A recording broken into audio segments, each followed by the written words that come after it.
In the raw, unpredictable world of punk rock, few names carry as much weight as Chrissie Hynde, the bold, outspoken force behind the Pretenders. Born in Akron, Ohio, and raised on the rough edges of rebellion, Chrissie didn't just break into the male-dominated world of rock, she tore through it.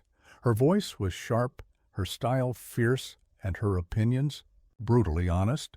She had no patience for fakery, no tolerance for sellouts, and zero interest in anyone who treated punk like a marketing gimmick instead of a movement.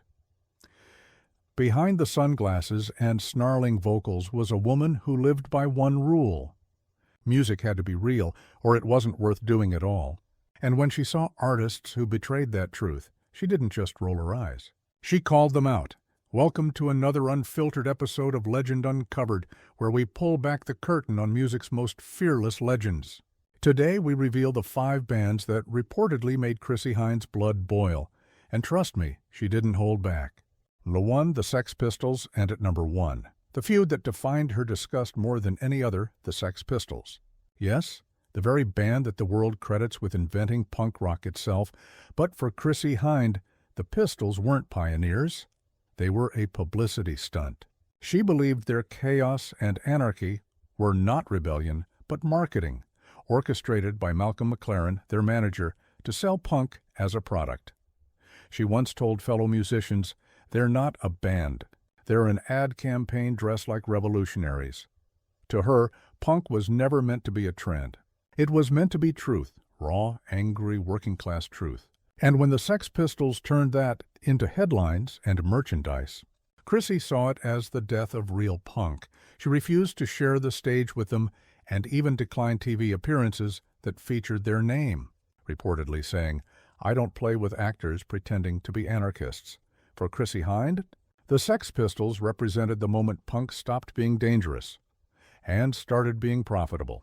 They were the reason she believed rebellion had lost its teeth. Number 2, Culture Club. At number 2, things get even more explosive, because this feud wasn't just about music. It was about identity, authenticity, and what it meant to be truly different. We're talking about Culture Club, led by the one and only Boy George. In the early 1980s, both artists challenged gender norms in their own ways. But where Boy George used androgyny as a visual performance, Chrissie Hynde lived it as a daily struggle, fighting to be accepted in a world that wasn't built for outspoken, non-conforming women. She reportedly told a journalist, "Being an outsider isn't something you dress up as. It's something you survive." Chrissie believed Culture Club had turned rebellion into a costume, one that could be taken off when the cameras stopped rolling. During a studio encounter in 1983, witnesses said she confronted Boy George directly, accusing him of turning genuine difference into a show for suburban kids. To her, Culture Club represented commercialized rebellion, carefully designed to shock but never to truly challenge.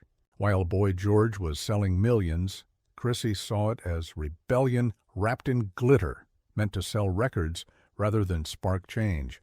For someone who lived and bled for authenticity, that was unforgivable. Puerto Crees. 3. Duran Duran. Sliding into the 3rd spot is the most glamorous band of the 1980s, Duran Duran. While millions adored their style, looks, and music videos, Chrissie Hynde saw them as the perfect example of everything fake about modern rock. To her, real music was born in sweat-soaked clubs, not in photo shoots or choreographed videos. She reportedly said, "They've mistaken fashion for art. You don't need eyeliner to write a good song." During the 1983 British Music Awards, Duran Duran dominated the night. When Chrissie took the stage, she threw a subtle jab, criticizing bands that confuse marketing with music. The cameras caught Duran Duran looking less than amused. Chrissie's frustration ran deep. She believed the band turned rebellion into style over substance, rock without the soul, punk without the pain. As she once put it, they make rebellion look like a perfume ad. For her, Duran represented the moment punk's gritty honesty got replaced by gloss and glamour. A betrayal of everything she'd fought to preserve.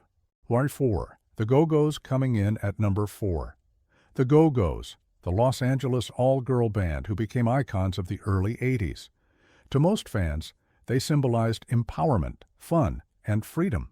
But to Chrissie Hynde, they symbolized something else entirely, the watering down of women's rock.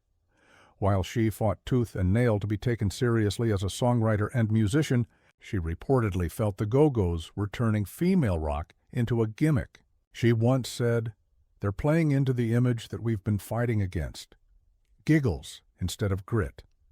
The Go-Go's massive commercial success in 1982 didn't impress her either.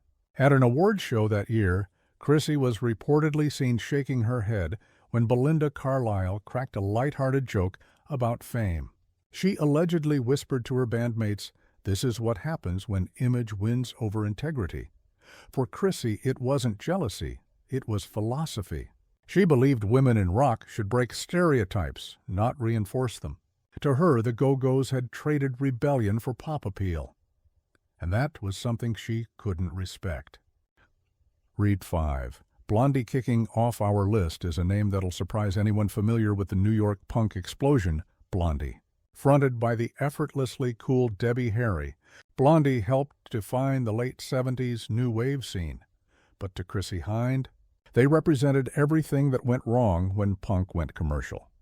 Both women emerged from the same gritty New York clubs like CBGB, but while Blondie drifted toward pop stardom, Chrissy stayed anchored in punk's raw roots. She reportedly told friends, "Blondie turned punk into a fashion show. It's rebellion with a safety net." To her, their shift from underground grit to chart-topping hits was the ultimate betrayal of punk's spirit.